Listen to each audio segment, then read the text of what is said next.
tonight. I regretted a little bit when Ashley asked me to speak. It was about 5 weeks ago, maybe 4 weeks ago, because it hadn't been long. It seems to me that I spoke here, and he said it had been a year or longer. And it don't seem that long to me. But anyway, here I am again. And my responsibility is to share my experience, strength, and hope. And I've got a little bit of it. My sobriety date is February 16th, 1964. Wow.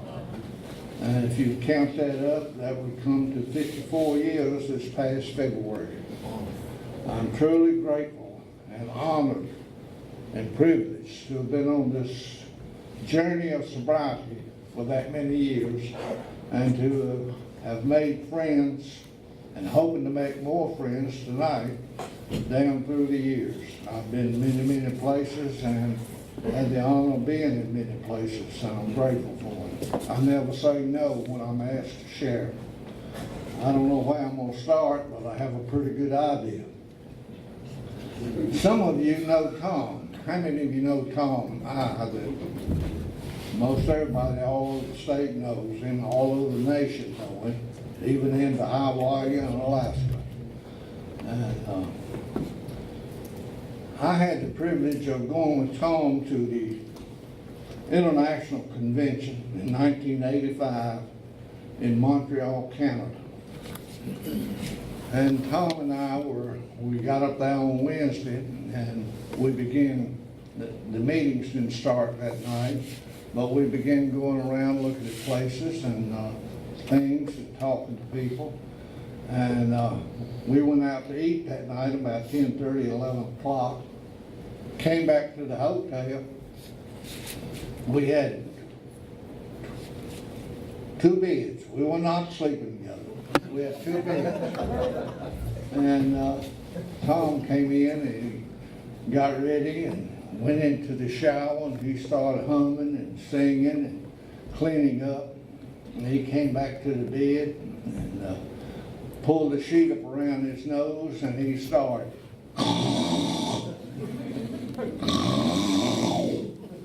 And he did that for quite a while.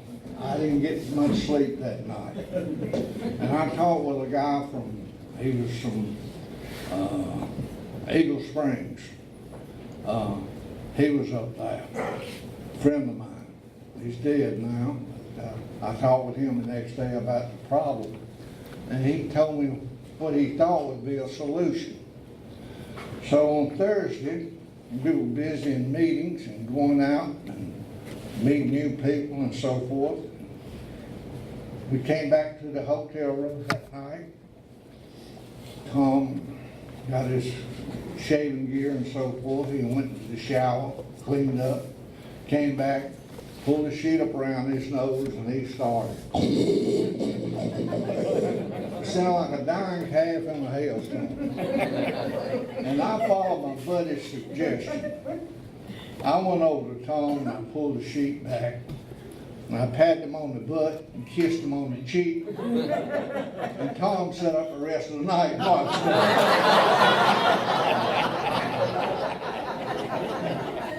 I tell you that story in order to tell you this one. Ashley's mother used to be my stepdaughter-in-law.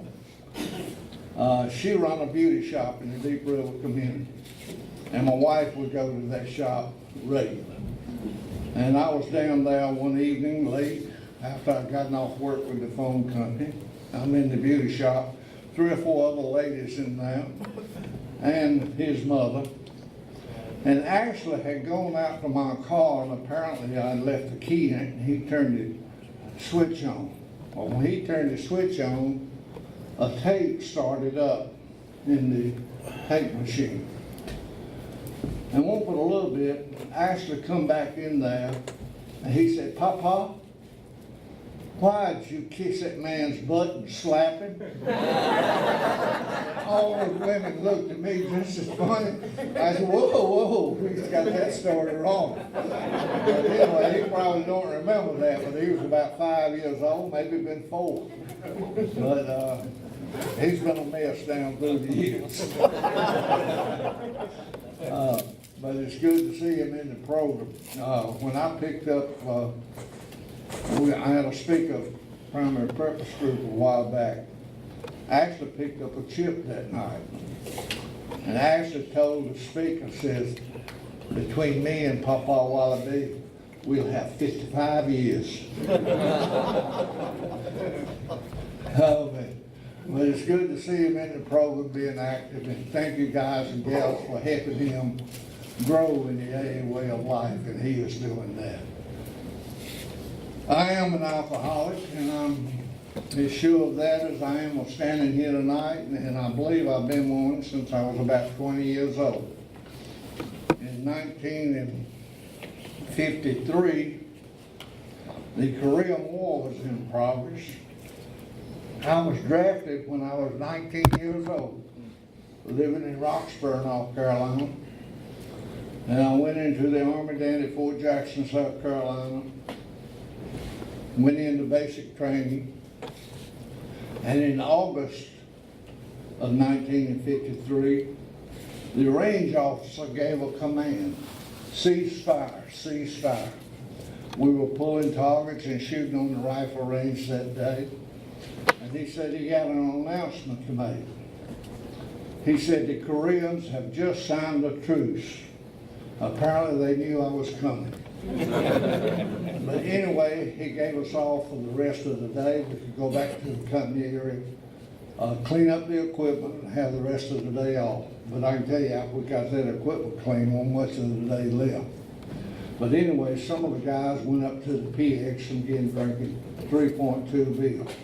I went down, I bought one, but I didn't drink it, because for the past 2 years or so, I had joined in with some guys who were running around with me, and they were drinking beer.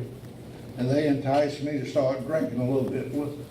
And I did drink a little bit, very, very little. I poured out more good beer than you could shake a stick at during the next 2 years. I didn't want them to know I was drinking so little. I didn't like the taste of it. Didn't like the looks of it. I knew why Budweiser had all those horses around. And I just didn't enjoy it. It made me nauseous. That changed a little bit in November. I had been reassigned to Fort Jackson, to Fort Lee, Virginia. And a cold November night, I was at a round and square dance in Roxborough, North Carolina.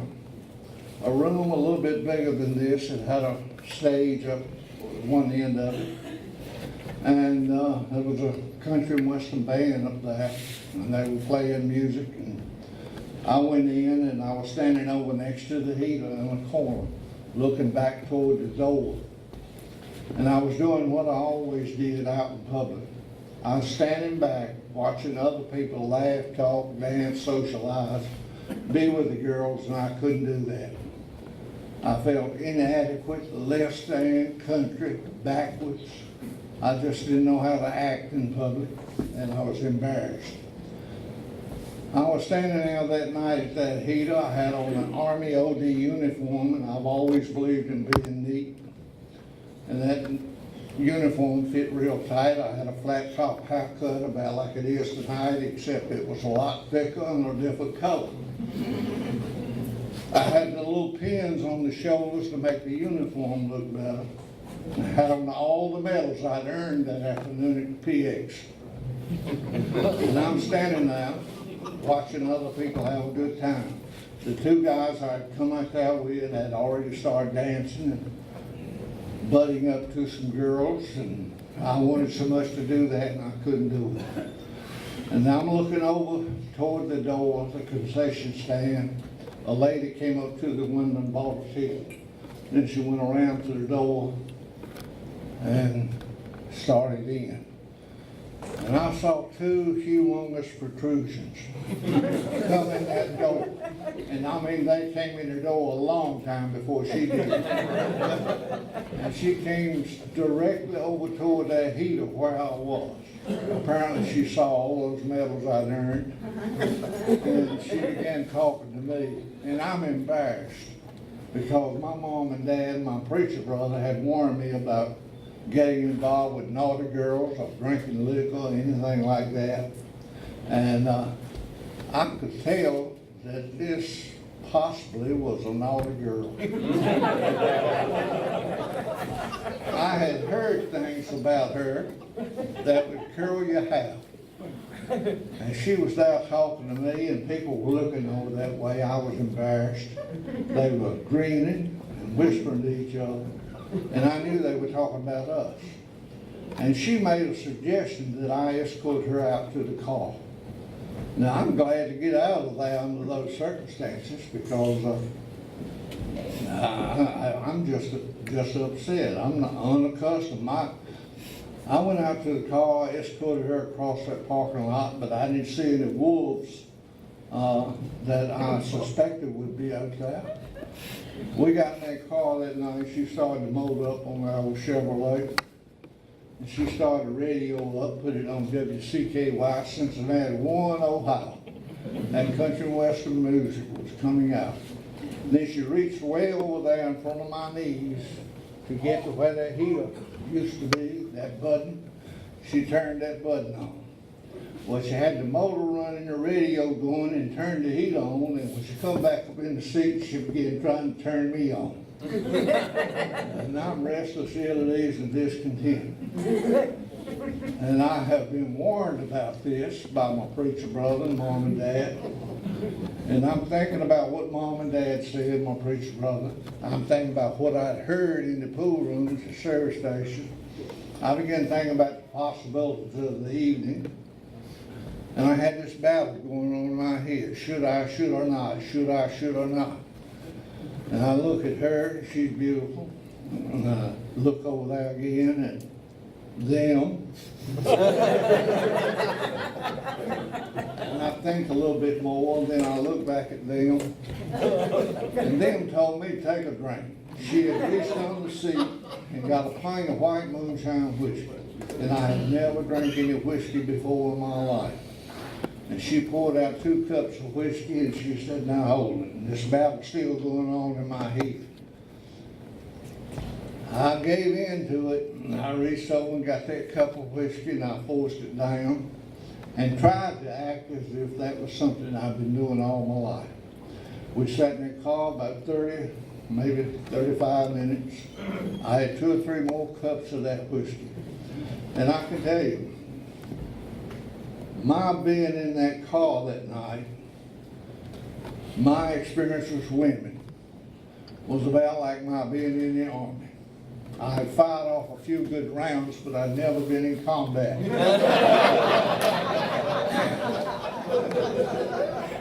and I got in that car that night fearful, upset, bewildered, totally inexperienced, and I was afraid. I was shaking. My knees was knocking. But over a period of 20 or 30 minutes, I slowly evolved into the type of man that I had wanted to be all my life. Rather than being 6'2", 140, I became 6'8", 268, tall, dark, handsome, very articulate, very knowledgeable. I knew I was going to lay something on her she'd never experienced in all of her life. We went into dance, and I had never danced before. That fiddle and guitar and banjo and drum started up. People began circling around that room running. And she grabbed me by the hand. The first thing you know, I'm on the floor, and I began running with her. We circled that room about twice. I could do-si-do, promenade, lemonade, whatever they were doing, I could do it. I was really getting along real well until somebody stepped on my hand and started doing the bunny hop. And I got carried away on that. In fact, the custodial people in that place, bouncers, they didn't like the way I was overexerting myself in the bunny hop, and they asked us to leave. And I can't tell you everything that happened after we left. But I can tell you this. I lay in bed about 2:30 Sunday morning. I'm laying in bed fighting off sleep. I don't ever want to sleep again as long as I live. I just want to relive every marvelous event that had taken place Saturday night. Thinking about everything that had happened. Knowing that I had grown up and become a man. And I made a discovery that morning as I was thinking. I had found a solution to my problem. That magic ingredient that enabled me to be out in the dance and in other places and act like the other people did who were drinking and I felt were normal. And I thought it was making me act normal. I was acting fool just like they were. But anyway, I began doing that on weekends, looking forward to Friday night, and doing it, buying my first pint of whiskey the first time the next week. I found out at Fort Lee, Virginia, when I began going with the guys into Richmond on Tuesday, Wednesday, Thursday, Friday night, any night, I found out that if you put alcohol into your system those nights, it would have the same effect as it did on Saturday night. So why not indulge? I couldn't understand why when we go back toward Fort Lee, 11, 12 o'clock at night, those guys didn't want to drink. I did. And if there's any beer or liquor in the car, I continued to drink. And I began to have problems. It really and truly became a habit with me, drinking every opportunity I got. And over a period of time, I was fast becoming an alcoholic. Got honorably discharged in '55, went back to Roxborough to live. 18 months later, I'm going back into the Army. 18 months later, I owed Mom money, my dad money. I had driving charges to be tried on. The prosecuting attorney told my father that if I would go back on active duty, I had been in the National Guard since I'd gotten out in '55, that if I would go back on active duty, he'd null process charges. Well, I had another reason for going back. Around home, they had an old saying out that children in the back seat can cause accidents. Well, I found out that accidents in the back seat can cause children. And she told me that we should get married, and I told her, and I'm in no condition to get married. She said, the condition I'm in, we better get married.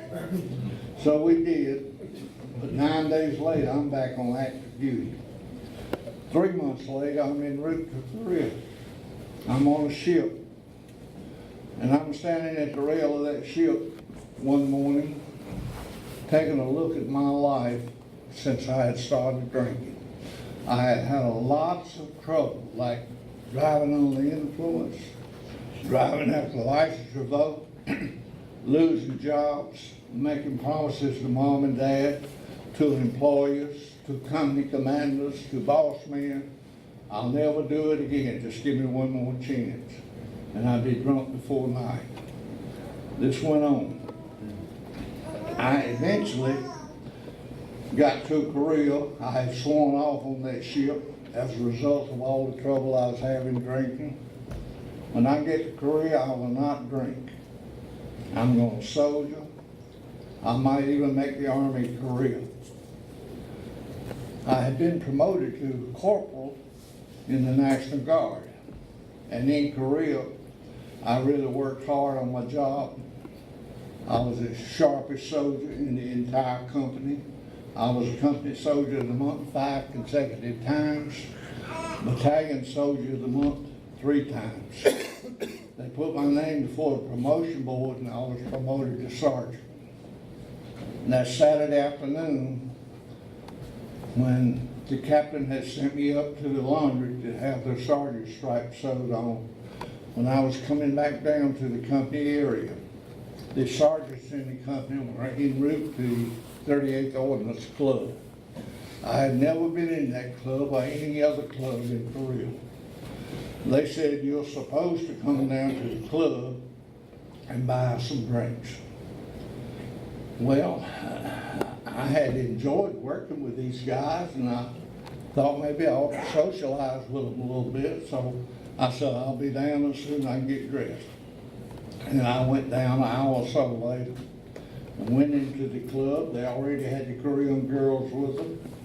And they were putting the quarters in the jukebox, drinking those mixed drinks, drinking beer, having a ball. And I sat there and watched them for a little bit. Then I began watching the girls for a little bit. And I was watching them sip on that beer and those mixed drinks. And the illness that I have, that I didn't know I had at the time, began to talk to me. He said, oh boy, you've been over here 5.5 months now. You ain't had anything. You deserve to drink a beer with these guys and be social. And I listened to that lie, and I ordered a beer. When I drank it, nothing happened. And I sat there a few minutes waiting for something to happen. It didn't happen. So I ordered another one. And then after that one, nothing happened. I ordered another one. And I said, well, shoot, I'm doing real well. Why not get a glass of old granddad and Coke? And I began doing that. Make that long story short, they threw me out of that club in about 2 hours for being drunk and disorderly, and I still don't know what I did. But I began drinking like that. The next morning when I woke up in my NCO room. There was a half a fifth of whiskey on the table, on the dresser right next to the bed. I reached over and got it before I got out of bed, and I started drinking. That was Sunday morning. Monday morning, I woke up in the NCO room. There was a different half fifth of whiskey sitting on the dresser. I reached over and got it and started drinking. The company commander very quickly noticed a drastic change in my attitude and outlook on life and my performance. And he began talking to me very severely about my behavior. And it wasn't long before I was a corporal again. I got in trouble, and they reduced me back down to corporal. To make a long story short, I made it back to Fort Lee with the rank of corporal in '58. I went home on a 30-day leave, met my little daughter for the first time. She was about 13, 14 months old at that time. Mom and Dad believed me when I told them that my pay had been messed up for several months and I didn't have any money. And they loaned me money to furnish a 5-room apartment. I was to come home and be a husband and be a father to that little girl because they really loved the little girl. And I couldn't do that on a regular basis. I came a few weekends. I'd bring my buddies from Fort Lee with me. We'd sit in the kitchen and drink white liquor, and we'd go to the dance and act as if we were single. And my wife was really upset over it. And I was living to drink and drinking to live. And it was October that we furnished that apartment. In January, I walked out of that apartment one Sunday night, went down to the highway, put my thumb up. I'm heading back to Fort Lee. And at Fort Lee, drinking the way that I did, it was more trouble and more trouble. Eventually, I was caught in Richmond, Virginia for drunken driving and hit and run. Well, while that charge was being pended from low court into high court, I was caught again in Colonial Heights on 7 more driving charges. The company commander was really fed up. He began sending me to a psychiatrist for counseling. He began sending me to a chaplain for counseling. and it didn't do any good. I continued to do what I was doing. And finally, the prosecuting attorney called the company commander and said I'd be going to jail if I was convicted on any of those charges. And the company commander told him to let him take action first. And he took my record for the past year and a half to 2 years and put it before 12 officers. Every one of those officers read the records. Drunken so-and-so, drunken so-and-so. And every one of them decided that I had unconditionally become unqualified to be in the United States Army. And they gave me an undesirable discharge.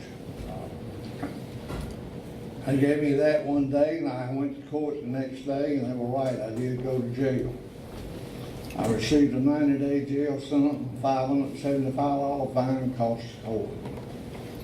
And I pulled that jail sentence in Petersburg jail, 57 days of it. Got out because my girlfriend I had at the time had come up there to get me out. And she was only 19 or 20 years older than I. She was out in the parking lot in that old dilapidated Pontiac. All of her grandkids was in the back seat. She got out of that car that morning when I come out of the jail, and I started walking toward that car, and she went around and opened the trunk, and she got a paper bag out, and I wondered, maybe a hamburger or something. Anyway, I got to that jail car, and I said, Ruth, I'll never go to another jail as long as I live. She said, let's drink to it. She handed me a pint, and I hadn't seen one in 57 days. I broke a seal on it, Jess. It took me 2 or 3 pulls on it. Handed it to her, and she spit a snuff out, and she took a pull. We really had a ball for the next year. I mean, I lived with her in that old shack that she was living in, and we get in a fight almost every weekend. Sometimes I call the law on her, sometimes she would call the law on me, sometimes the neighbors would call the law on both of us. And we just had a real good relationship. Anyway, one day when she went to work, Mom and Dad had found out where I was and wrote a letter wanting me to come home.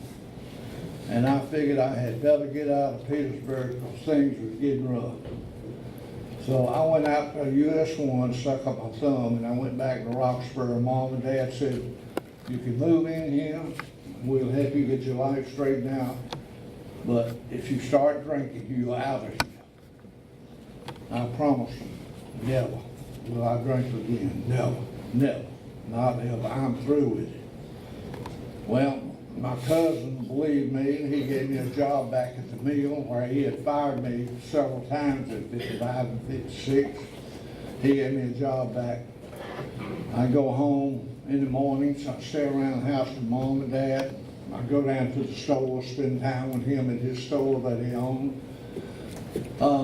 They introduced me to a lady that was 8 years older than I. She was a good Baptist Sunday school teacher.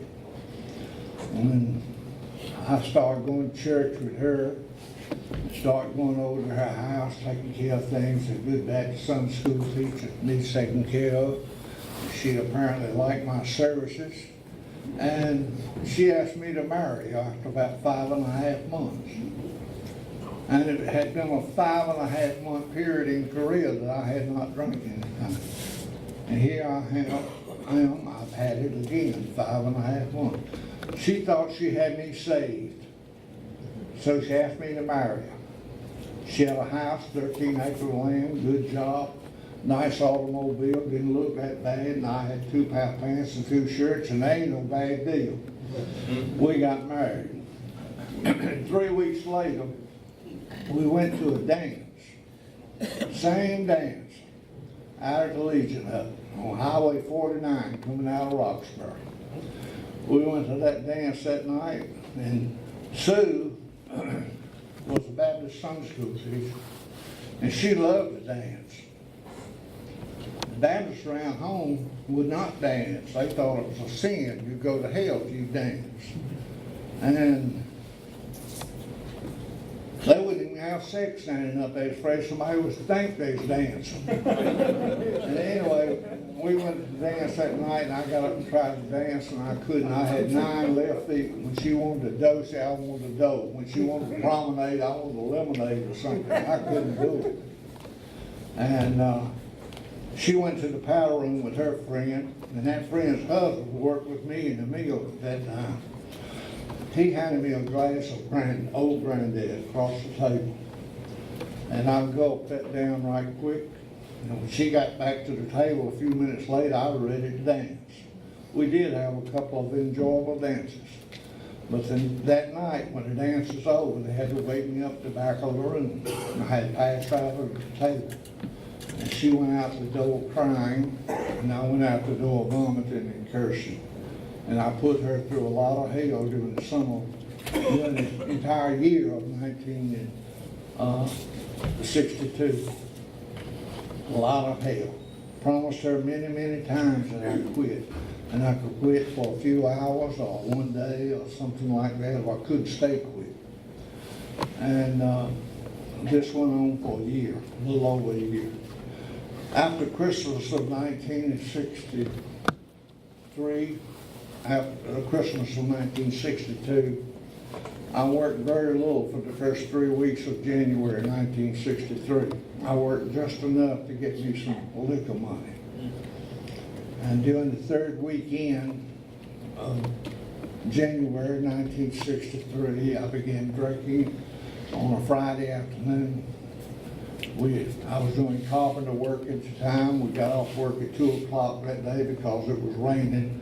We didn't have any more inside work, and he didn't want us working outside. Anyway, when we got off, I went up to the beer bootleg joint, and I began drinking beer. And I don't recall getting home that Friday night, nor do I recall getting home Saturday night or Sunday night. The entire weekend, just about, it was a blackout. On Monday morning, after I had begun drinking that Friday, on Monday morning, wife number 2 was shaking me vigorously, asking me, was I going to work? And I said, yes. She went on back into the kitchen to finish preparing that bacon and eggs. I turned to the right that morning to go in the bathroom. My elbow hit something on the pillow. I didn't know what it was. It made a clanging noise, and it was hard. And I raised up that pillow, and there was 2 pints of white moonshine whiskey I apparently had put on that pillow Sunday night. And I sat down on the side of that bed that Monday morning and began drinking that moonshine whiskey. My wife came back into the room and saw what I was doing, and she walked up in front of me and she began to say some things. She began to talk to me like she had been doing off and on all year. But I can tell you that this Monday morning, she did not sound like a Baptist Sunday school teacher. She sounded strictly from the pool room. And she was telling me I was a sorry, no good, low-down drunk, no good to my employer, no good to my daughter, no good to my first wife, no good to her, no good to anybody. I was a useless drunk, and that's all I'd ever be. And she says, I'm going to work this morning, and when I get home this afternoon, I want you and all your mess out of my house. We're through forever. She went on to work. She had to be there at 7 o'clock. And I don't recall leaving the house that Monday morning. But sometime late in the morning, I was told. What I'm telling you now is what I had to read about in the papers, or have somebody tell me about it later on. But anyway, I went to town, and I was told that the beer joints uptown would not sell me beer because I was already drunk. Sometime later, at a trial in Roxborough, I heard a sheriff stand up and testify as I was sitting down at the table with a lawyer, and they were trying me. The judge asked the sheriff to present the oath. The sheriff stood up and said that on that Monday afternoon it was extremely cold when he looked out his window about 4 o'clock. And he saw me on the street drunk and he was going to come out and arrest me. But his secretary was not working that day and the phone rang and he walked across the room to answer the phone. When he came back and looked out the window to see where I was, he didn't see me. He figured the police had me, or would have me within a few minutes. And I've wished God 10,000 times that he had arrested me that Monday afternoon. Anyway, the judge listened to him, then he drank a tall glass of ice water. And then he told me to stand. He said, young man, for the offenses committed, I hereby sentence you to the North Carolina Department of Correction for a period of 40 years, and then at the expiration of the 40, a natural life sentence. Take him away, Sheriff. And it was 2 days later, handcuffed and shackled between 2 other people. I was taken into the walls of Central Prison. That should have been the end of my alcoholism, because there's not supposed to be any alcohol in the prison system. There's not supposed to be any mind-altering things in the prison system. But I can assure you that back in the 60s, there was plenty of it getting into the prison system in Raleigh. Free people were smuggling in stuff in order to make money. The superintendent of the license plate plant was caught for having a quart jar of amphetamine tablets under his arm when he came in. He had his overcoat on. He got tried, sentenced to 6 months in the city jail, and fined several $1,000s for that. But anyway, I had been given a good job in Central Prison, and I was a clerk in the classification section because I was a good typist. And 3 weeks after I went on that job, the inmates took me into their confidence, and they told me how that alcohol was being smuggled out of the hospital. They told me how that things were being smuggled in that would bring about relief from the turmoil I was in if I had a little money to buy those things. They took me into that confidence, and I began getting that stuff. And then I began getting locked up while I was locked up. And in June of that year, I was fired from that job in the classification section because of my attitude, being under the influence, and knowing more about the job after 3 months than the superintendent did, and who's been there for 30 years.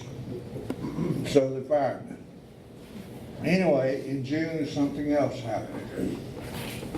I went to a crazy meeting they had. A friend invited me to go to a crazy meeting they had called Alcoholics Anonymous. And I went to that meeting, sat down at the back of the room, and did not participate. Also, something happened at home. My wife, number 2, got home from work one Monday morning, and there was a man in the bedroom waiting on her. She was assaulted, robbed, and kidnapped. And it was about 10 days later that I found out about that. And then I began to go to the doctor telling him I was nervous and upset. I needed something for my nerves. And he put me on some medication and gave me a little slip of paper that I could carry in my pocket. And he locked me up for being on the influence. I used that excuse for as long as I could. But in September of that year, they came out on the yard and found me and locked me up on death row.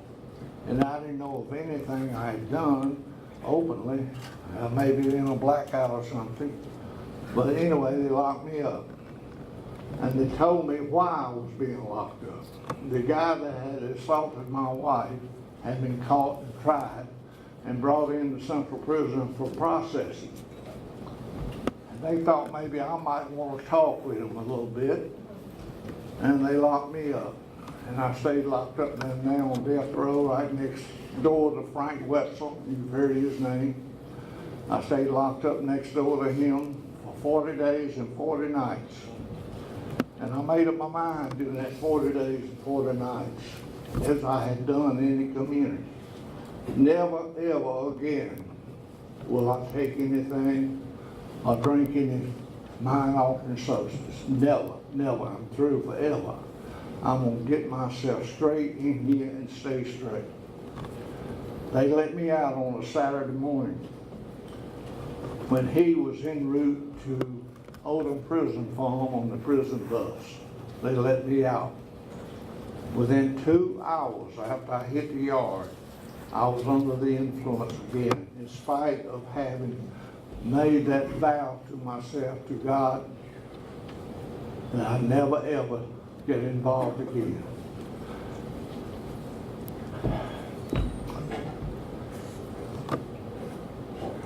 Anyway, I get on that stuff and I get off. I get on it and get off. And I wanted to stay off, but I couldn't. I could not sleep unless I had something in my system. And finally, in February 16th, 1964, I came to one Sunday night in my cell block, 4 floors up, 2-man cell. I came to that night and took a look at where I was. No way would I ever get out the way I was conducting myself. I was doomed to a life of imprisonment and a life of struggling in a prison system. I had been entertaining the idea of suicide for several weeks, and I said, tonight's an ideal time. I have enough stuff under my pillow that I'll have the courage to go over that railing head first. And I took everything that I had and drank that last bottle of alcohol, knowing that that door was going to slide open that night at 9 o'clock. And I'm 40 feet up from the concrete floor below. I'll have enough courage if I take this stuff. And I stood at that door waiting, and you can call it sickness, blacking out, passing out, whatever you choose to call it, it don't matter to me. But what I believe with all my heart is that a loving God in His infinite mercy gave me one last opportunity to do something about my life. I didn't go over the railing, as you can see. I came to sometime later. I'm on my knees in front of the commode. I've been vomiting in that commode. My head is laying on the porcelain of that commode. I'm laying there vomiting and crying, praying. I pass out again. And sometime later I came to and crawled in my bed. The next morning when I went out of my cell block, between 5:30 and 6 o'clock, the guards was coming around to see that we were out of our cells to go to work. And inmates on the right and on the left side of me said, what was going on in there last night? I said, what are you talking about? They said, last night you cried out loud enough for everybody on this road to hear you. You said, God, if you help me get back to AA, I'll try. I went back to AA, didn't sit down in the back of the room. I moved up to the front, got on the left-hand side of the program. That became my seat. I got active in the group, making coffee, mopping floors, setting up chairs, taking chairs down, doing whatever was necessary. About 2 weeks later, I had been taking little pamphlets from the news rack into my cell reading. About 2 weeks later, Tom came to the meeting. He was an alcoholic rehabilitation officer. He had 7 years of sobriety at that time. I gave him a 61-year chip this past March at the Correctional Facilities Conference. I talked with him that night. And he reached over onto the literature rack. He got the copy of the big book, Alcoholics Anonymous, and handed it to me. He said, you go back to your cell block and you start reading this book at night and studied it. And you start trying to live by the principles and teachings as outlined in the steps of Alcoholics Anonymous. And I began doing that, and for a year and a half, this went on. I had the obsession to drink many, many times during that year and a half, but I would not take anything or drink anything. And I was staying active in the group, reading the grapevine that I'd carry in my back pocket, going and talking with another inmate that was in the program, or praying whenever the craving, the phenomenal craving took over. And I stayed sober. I went back to Tom again and talked with him. I don't have the quality of sobriety some folks have. How can I get it? He said, what step are you on? I said, I've worked down to step 3, and I've been waiting for God to zap me. And Tom said, whoa, wait a minute, he ain't likely to do that. Said, you should read what it says just below it. Said, after you pray the 3rd step prayer, it says, next, we launched out to a vigorous program of action. That's talking about taking the inventory, praying about your character defects, your shortcomings, making amends and restitution. And he said, I know you broke as a convict, but you can write some letters. And I did that. And later on, I had the chance to see some of those folks that I had written letters to when I was at home on a 3-day leave for my father's funeral. And 56 days later, I was home again on a 3-day temporary parole for my mother's funeral. And I saw some other people I had written letters to when they came through the week. I found a way of life in Central Prison, a way of life as a direct result of turning my will in life over to the care of God and working the program of Alcoholics Anonymous and working with others and doing what I needed to do a day at a time to stay sober. I won the respect of other inmates. I had to make a lot of monetary amends on yards where I owed money. I made those amends. I was drawing, doing a lot of artwork, and get $3 per picture that I drew. The guys would show me a little picture of the wife or the girlfriend or the daughter, and I'd draw it up to 8.5 by 11 picture of them, and they'd give me $3, and I'd spend hours drawing those. But I paid off my debts. I paid them off.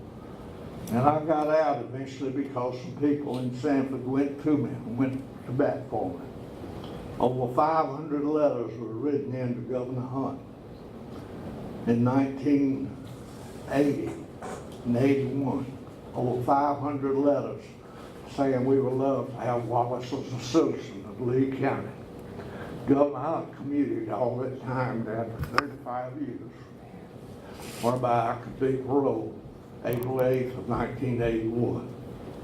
Now, would you believe that I have not been arrested since my alcoholism was arrested? I'm grateful for that. I've had the opportunity of sharing my story in 30 different states. And just last year, 2015, I had the opportunity to share at Founders Day in Akron, Ohio, and also that same year at the International Convention in Atlanta, Georgia. Never did I ask for any of these things. I was invited to go, and I did. And I will go wherever I'm asked to. That's why I go into Martian prison almost every Wednesday night. Almost every Wednesday night, unless I have a speaking engagement or some sickness or something in the family. I'm going to do what I can to give those guys a chance to find the kind of life that I have found. I actually came to the house tonight, brought his 2 daughters to stay with my wife while I came down here. She failed Monday, And when I got home from the enrichment center where I'm a volunteer, she had been laying on the floor for about 25 to 30 minutes, covered in blood front and back, where she head had hit the Formica tabletop. And she was covered with blood. And I got her to the emergency room and had to take her back to the doctor again the next day. And she's getting along pretty good right now. But we wanted someone to be with us tonight. I'm here tonight because I owe it to Alcoholics Anonymous for giving me a way of life whereby I can be decent, I can be respected, I can be a free man. Not only free from the environment of a prison institution, but free from the obsession to drink, which I had so strongly for many, many years. I owe a lot to people like you who carry the message, who are living the program, and be an example that we can, through God's grace and the program of AA, become decent, sober, respectable, and loving to a neighbor, to a family, and to those people about us. Thank you.